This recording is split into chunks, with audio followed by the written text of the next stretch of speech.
be able to climb something and then jump off it, you know, no safeties, no reserves, just you and your parachute. There's a funny thing about adrenaline that just really opens your mind and gives you a lot of clarity. Michael Tunney is a thrill seeker. Once you step over the edge, it's just you and nothing else matters. It really makes you focus on what's more important in the bigger picture of life, business, everything. If there's a mountain to jump off of or a plane to jump out of, you can almost guarantee he'd be up for the adventure. It's an incredible feeling that I haven't felt anything else that I've done in my life. We caught up with Michael in Twin Falls, Idaho, where he was base jumping from the Perrine Bridge, which is about 500 feet above the Snake River. While some people may cringe at the idea of climbing over the railing and letting gravity take over, Michael is inspired. You're very focused, very in tune with the surroundings, nature, just an extraordinary amount of focus at the task at hand. But Michael's not only an adventurer, he's also an entrepreneur. And when he's not on the road, you'll find him in Chicago, where his 2-year-old company KeySmart is based. KeySmart is a very unique pocket key organizer. Basically takes all your keys and shrinks to the size of a pack of gum. When he launched the company, Michael knew it wouldn't work for him if he was suddenly tied down to one city. I wanted to focus on a business that wasn't geographically constrained, meaning not a brick and mortar store or anything of that nature. I wanted e-commerce seemed to be the best fit. Not only did he understand his need to feed his wandering spirit, he also felt that without travel, he'd lose a lot of his creativity. It's a win-win for the company and myself. When I travel, that's when we come up with all the ideas, the best brainstorming, and where actually most of the stuff gets done. But having a CEO who spends much of his time on the road means that you have to have a team that has bought into this. Michael created a culture at KeySmart that gives his employees the opportunity to lead while allowing him to get away. It really takes a special person to kind of work here.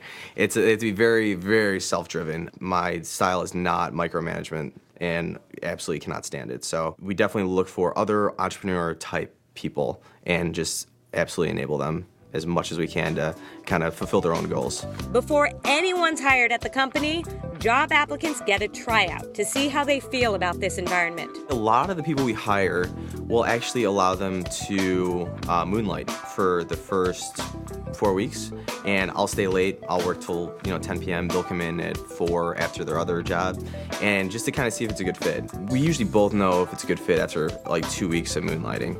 Jade Nash says it was very clear early on that independence was an asset. The first interview we had with him, he pretty much said, this is make it your own, whatever works for you, the people you want to hire. It was really up to me because they'll be working with me. Employees manage their own workflows while letting their peers know what's been accomplished and what's left to be done. We have like shared project management tools where each party's responsible for going in and updating their tasks so everybody can see where the project is and if we're falling behind on timelines. And if something goes wrong, they're empowered to try and fix it first themselves. Going to Michael is a last resort.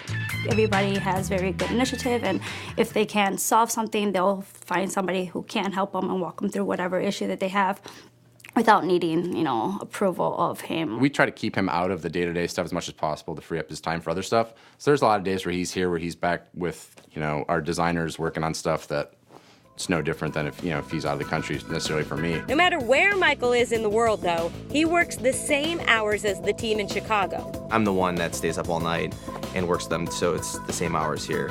And I'm more than happy to bite the bullet with that. I really don't sleep that much anyways. He answers calls, emails, and texts, and can easily speak on Skype. He's very fast to answer your questions and concerns, yeah. I sometimes feel like he doesn't sleep. Like, he's always on. Even when we're not always in constant communication with him, we are, in enough communication with him to stay on task. And he feels it wouldn't be fair or good for the company if the employees didn't get the same perks as he does. So, like the CEO, they get unlimited time off. I always encourage people to travel as much as possible because I really think that stepping outside your comfort zone really sparks, all your creative receptors in your brain. Michael's met some critics of his traveling CEO status, but as he sees it, as long as work's getting done and employees are happy, it doesn't matter where he is. I'm not the bottleneck. So I never put myself in a situation where I'm the bottleneck. I always have to finish all my obligations first before, if I'm on the other side of the world, before I do anything even remotely recreational. And he says other entrepreneurs could probably take a page from his playbook. A lot of entrepreneurs, they take their businesses too personally. So when you have someone else to share the responsibilities and control, they kind of take it as a personal threat. But you just gotta trust people, build a great team, and let people progress and push you as well. And there's no right or wrong to that. It's just a different way of doing it.